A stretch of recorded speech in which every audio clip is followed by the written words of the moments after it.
Connecting links. अब word से तुमको बताना चाहिए कनेक्ट। अपन को करना क्या है बेसिकली, अपने को प्रूव करना है there is a common ancestor, मतलब there was something in common. तो अपने को प्रूव क्या करना है, अपने को ऐसा ऑर्गेनिज्म, देखो जब इवोल्यूशन हुआ तो धीरे धीरे धीरे धीरे कोई ऑर्गेनिज्म ग्रो हुआ होगा, फिर कोई हुआ, फिर कोई हुआ। अगर वो इससे समझो ये वाला ऑर्गेनिज्म इससे ग्रो हुआ तो इसमें कुछ गुण है वो इसमें आने चाहिए। अगर ये ऑर्गेनिज्म से ये वाला बना, अगर फॉर एग्जांपल, तो इसके कुछ गुण है वो इसमें होने चाहिए और इसके कुछ गुण इसमें होने चाहिए। तो उसको हम बोलेंगे कनेक्टिंग लिंक्स। कुछ ना कुछ कनेक्शन होना चाहिए, कुछ ना कुछ गुण मिलने चाहिए। अगर वो गुण मिल जाएंगे तो अपने को पता चल जाएगा ना भाई कि कुछ कॉमन था। समझ रहे हो बेटा मैं क्या बोल रहा हूँ? हाँ। तो बच्चों डेफिनेशन क्या बोलता है, ध्यान से देखना एकदम।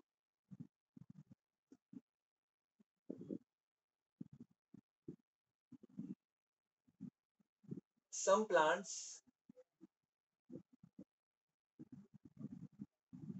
some plants and animals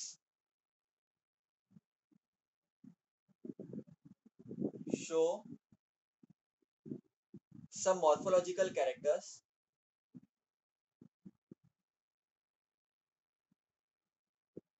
इसका मतलब क्या, I'll tell you, don't worry. show some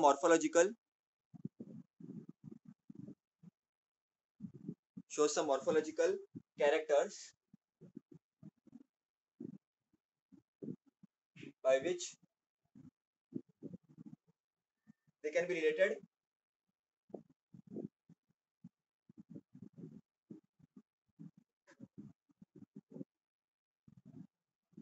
in two different groups. भैया ब्लर दिख रहा है। In two different groups.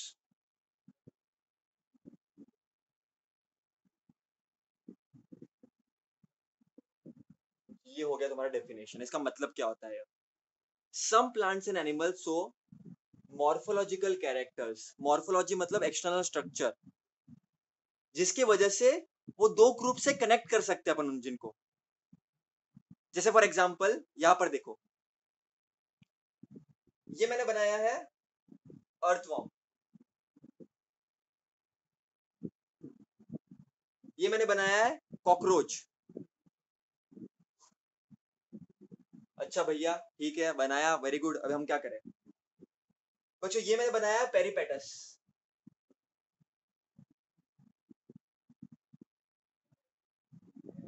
बच्चों इस डेफिनेशन का मतलब ये है, ऐसे कोई कोई ऑर्गेनिजम्स होते हैं जिनके पास इसका भी गुण होगा, अर्थवॉर्म का, और कॉकरोच का भी गुण होगा।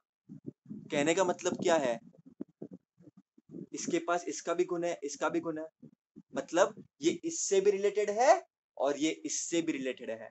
इसका मतलब क्या बच्चों, कॉमन एंसेस्टर्स होगा कि नहीं होगा?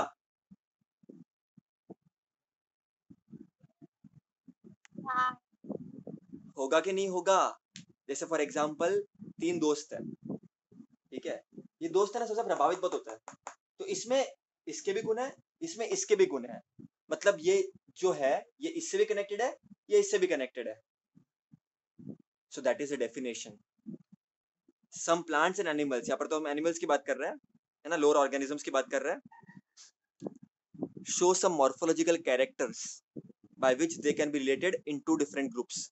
मतलब इनके पास कुछ कैरेक्टर्स होंगे, अब कैरेक्टर्स क्या है वो मैं बताऊंगा तुम लोग को, जिसकी वजह से वो थोड़े थोड़े इसके भी तरह होंगे, थोड़े थोड़े इसके भी तरह होंगे। जैसे अपन रिलेटेड है, अपना कनेक्टिंग, अपन किसके कनेक्टिंग लेंगे, अपने मॉम डैड के कनेक्टिंग लेंगे अपन, क्योंकि अपने कुछ कुछ गुण मम्मी के जैसे भी है, कुछ कुछ गुण पापा के जैसे भी है, तो अपन मम्मी पापा के कनेक्टिंग लिंक्स है, दोनों को हम जोड़ के रखते हैं। वैसे ही बच्चों ये पेरीपेटस भी इन दोनों का कनेक्टिंग लिंक है, लेकिन ऐसा मत बोलना इनका बच्चा है ठीक है, समझने के लिए मैं तुमको बोल रहा हूँ। क्लियर है कि नहीं बेटा? हाँ। बच्चों डेफिनेशन तो तुमको समझ में आ गया। अब ये अर्थवर्म जो पूरे के पूरे किंगडम में बिलोंग करता है वो है एनिलिडा। वो एनिलिडा किंगडम में बिलोंग करता है। वो क्या है वो तुम आगे चैप्टर नंबर 6 में पढ़ोगे, एनिमल क्लासिफिकेशन में, एनिलिडा। और ये जो कॉकरोच है बच्चों, ये रिलेट करता है एक किंगडम में जिसको हम बोलते हैं अर्थ्रोपोडा। सबसे लार्जेस्ट किंगडम है ये। भैया ये सब क्या चल रहा है, एनिलिडा, अर्थ्रोपोडा, ऐसा मेरे को साउथ इंडियन वाली फीलिंग आ रही है। टेंशन मत लो बेटा, अर्थवॉर्म बिलोंग करता है एनिलिडा किंगडम में, कॉकरोच बिलोंग करता है अर्थ्रोपोडा के किंगडम में। तो बेसिकली हम बोल क्या रहे हैं यहाँ पर, ये हमको प्रूफ क्या करना है कि जो पेरिपेटस है it is a connecting link between earthworm and arthropoda. मुझे क्या प्रूफ करना है, peripatus is a connecting link between annelida and arthropoda. ये कब होगा, जब पेरिपेटस के पास एनिलिडा के भी गुण होंगे और पेरिपेटस के पास अर्थ्रोपोडा के भी गुण होंगे। जब इन दोनों के गुण के पास होंगे तभी तो हम कह सकते हैं कि वो रिलेटेड है। अब गुण कौन से, चलो कौन से गुण। तो बच्चों अभी मैं लिस्ट करता हूँ, इंपॉर्टेंट है, थोड़े वर्ड कंफ्यूजिंग है तो वो रिवाइज करना पड़ेगा, अभी डरना मत। ठीक है, बताना शुरू करो।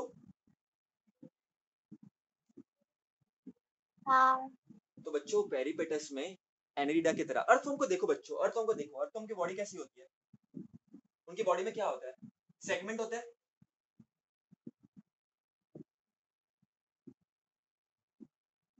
देखा कि नहीं देखा भैया अर्थवॉर्म को, उनकी बॉडी बॉडी कैसी होती है,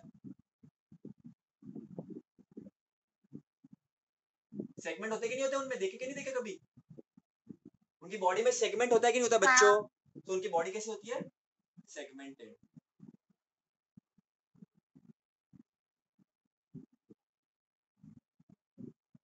तो पेरिपेटस की बॉडी में भी तुमको सेगमेंटेड बॉडी दिखेगी, अलग अलग सेगमेंट्स होंगे, बाइफर्केशंस होंगे। और देखो बच्चों, अगर तुम एकदम ध्यान से ऑब्जर्व करोगे ना बच्चों, एकदम थिन हेयर लाइक स्ट्रक्चर होता है उनमें, कभी ऑब्जर्व, कभी सोचो और तुमको इमेजिन करो, तो उसको बोलते हैं थिन क्यूटिकल।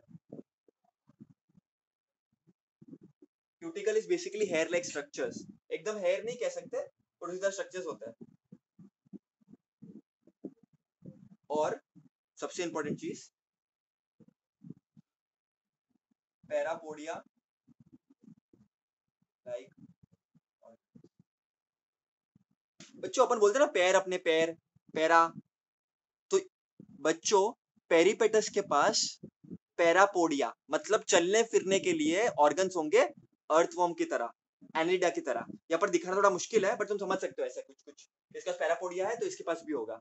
तो इन दोनों में दोनों समानता है, क्या क्या समानता है, पेरिपेटस के पास एनिलिडा की तरह सेगमेंटेड बॉडी है जो कि भैया हमको क्लियरली दिख रही है, थिन क्यूटिकल है, हेयर लाइक स्ट्रक्चर है जो भी भैया तुम कुछ कुछ देख सकते हैं, और उनके पास पैरापोडिया। पैरापोडिया मतलब क्या, वो ऑर्गन है जिसके वजह से वो लोग चल सकते हैं, लोकोमोशन कर सकते हैं, मूवमेंट कर सकते हैं। बच्चों इतना क्लियर है कि नहीं। So in peripetus, characters like segmented body, thin cuticle and parapodia like organs are present. इतना क्लियर है। हाँ। साथ ही साथ बच्चों अर्थ्रोपोडा के कुछ गुण इनके पास है। कौन से गुण, पहला गुण ट्रैकियल रेस्पिरेशन, अपन रेस्पायर करते हैं ना ट्रैकिया से, पता है कि नहीं पता है, पता होगा कभी, है ना, टंग होता है, फेरिंग्स होता है, लैरिंग्स होता है, ट्रैकिया होता है, सुना होगा ना, ट्रैकिया। तो यहाँ पर ये कॉकरोच ट्रैकिया से रेस्पिरेशन करता है, पेरिपेटस के पास भी ट्रैकिया से रेस्पिरेशन करता है वो, बराबर, तो वो समानता हो गई ट्रैकिया थी। फिर दूसरा क्या हो जाएगा, ओपन सर्कुलेशन। बच्चों अपनी बॉडी में क्लोज सर्कुलेशन होता है और डबल सर्कुलेशन होता है, ब्लड हार्ट में जाएगा, हार्ट से पंप होएगा, फिर उसको प्योरीफाई वगैरह करेंगे, किडनी विडनी विडनी बहुत सारी चीजें होती है। लेकिन यहाँ पर ओपन एंडेड ब्लड वेसल्स होता है, तो ओपन ब्लड सर्कुलेशन होता है एकदम प्रॉपर तरीके से, तो उसको हम बोलेंगे ओपन सर्कुलेशन। तो ये कॉकरोच में होता है, वो पेरिपेटस में भी होता है। तो बच्चों नाम थोड़े से अजीब से है, तुम रिवाइज करोगे तुमको आ जाएंगे, लेकिन कंसेप्ट तुमको समझ आना चाहिए। पेरिपेटस हैज सेगमेंटेड बॉडी जो कि तुमको दिख रही है सेगमेंट की तरह, है ना, bifurcated body, thin cuticle, hair like structures, parapodia like organs जो मूवमेंट के लिए होता है,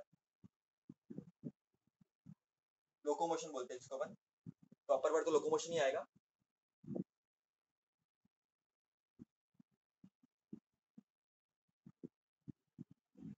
ठीक है, तो वो पेरिपेटस के पास होता है जिसकी समानता अर्थवर्म के साथ है, एनिलिडा के साथ है।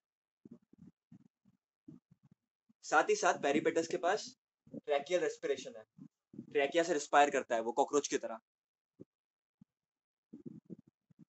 Also it has open circulation like cockroach. बच्चों इतना क्लियर है?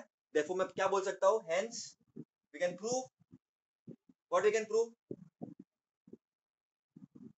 They have common ancestor. peripatus is a connecting link, is a connecting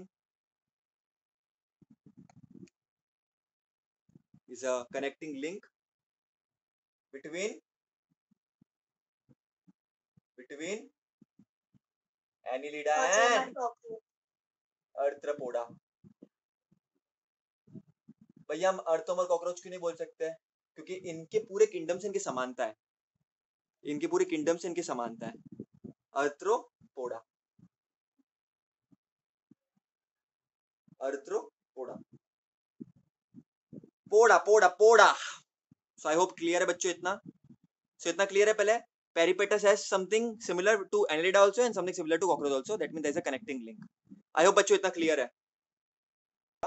Peripatus is a connecting link between Annelida and Arthropoda। ठीक है, अब हम सेकंड एग्जांपल देते हैं text book का।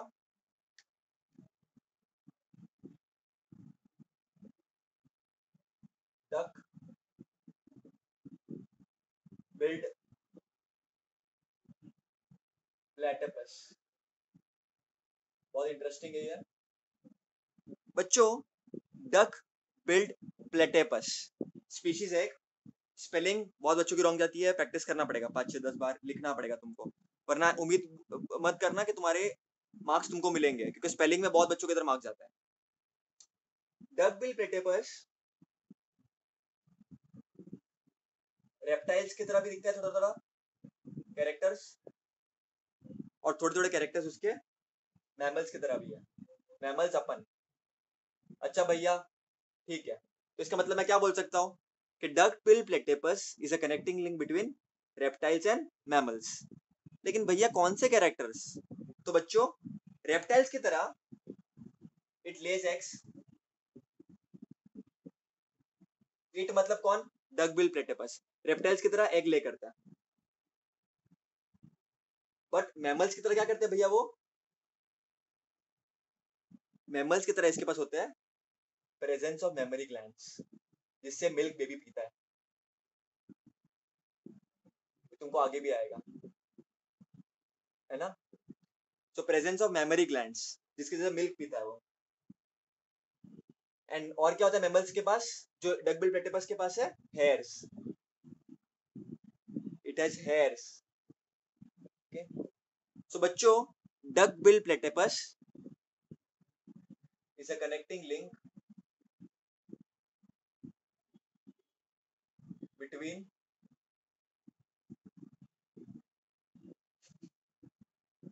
reptiles and mammals because it lays eggs like reptiles, and it shows presence of mammary glands as well as hairs as compared to mammals। तो बच्चों duck bill platypus has a connecting link between reptiles and mammals. अब तुमने ये सब रट्टा मार लिया, पढ़ लिया, लेकिन एग्जाम में दे देंगे तुमको डायग्राम, ये वाला डायग्राम, फंस गए, ये छुपा देंगे, तुमको डायग्राम दे दिया तो अब तुम ब्लैंक। तो बच्चों याद रखना, ऐसा कुछ ब्लैक तो ऐसा वो तुमको तो कलर वाला पेपर नहीं मिलता, बट ऐसा कुछ स्ट्रक्चर आया तो याद रखना it is duck bill platypus. ऐसा कुछ स्ट्रक्चर आया तो पेरिपेटस। तो एग्जाम में ऐसे क्वेश्चन आएंगे। अब तुम बोलोगे भैया हम सब पढ़ के गए थे, हम सब रट्टा मार के गए थे, फिर भी हमको कुछ नहीं आया। बच्चों नहीं चलेगा ऐसे, थोड़ा प्रेजेंस ऑफ माइंड लगाना और डायग्राम करके जाना अच्छे से, वरना फंस जाओगे। तो डक बिल प्लेटिपस रेप्टाइल्स और मैमल्स की तरह इनका कनेक्टिंग लिंक है। अच्छा भैया ये भी समझ में आ गया, कोई बड़ी बात नहीं थी इसमें। और एग्जांपल बताओ, तो और एग्जांपल बताते हैं। तीसरा एग्जांपल है लंग फिश का। लंग फिश, याद रखना, lung fish. Lung fish is a fish. भैया अवार्ड मिलना चाहिए आपको, वो तो दिख ही रहा है फिश है। लेकिन फिश क्या करती है? उनके पास गिल स्लिट्स होता है जिससे वो रेस्पिरेशन करती है, लेकिन गैस करो लंग फिश किससे रेस्पिरेशन करेगी?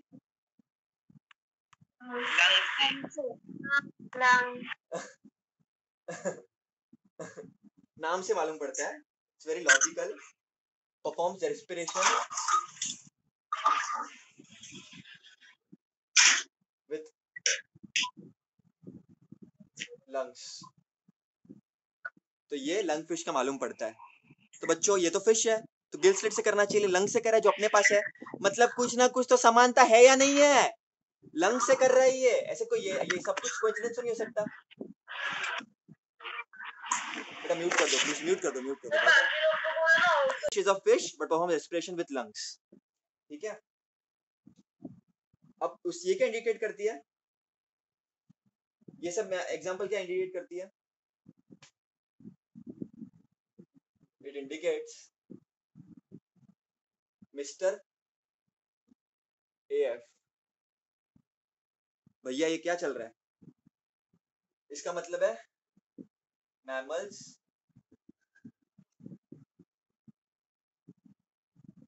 Evolve from reptiles. बहुत स्मार्ट हो गए तुम लोग। और इसका मतलब क्या होगा? Amphibians evolved from fishes. Evolve from, ये आएगा एनालॉजी कंप्लीट करने के लिए, ट्रू और फॉल्स के लिए ऑब्जेक्टिव में आ सकता है ये।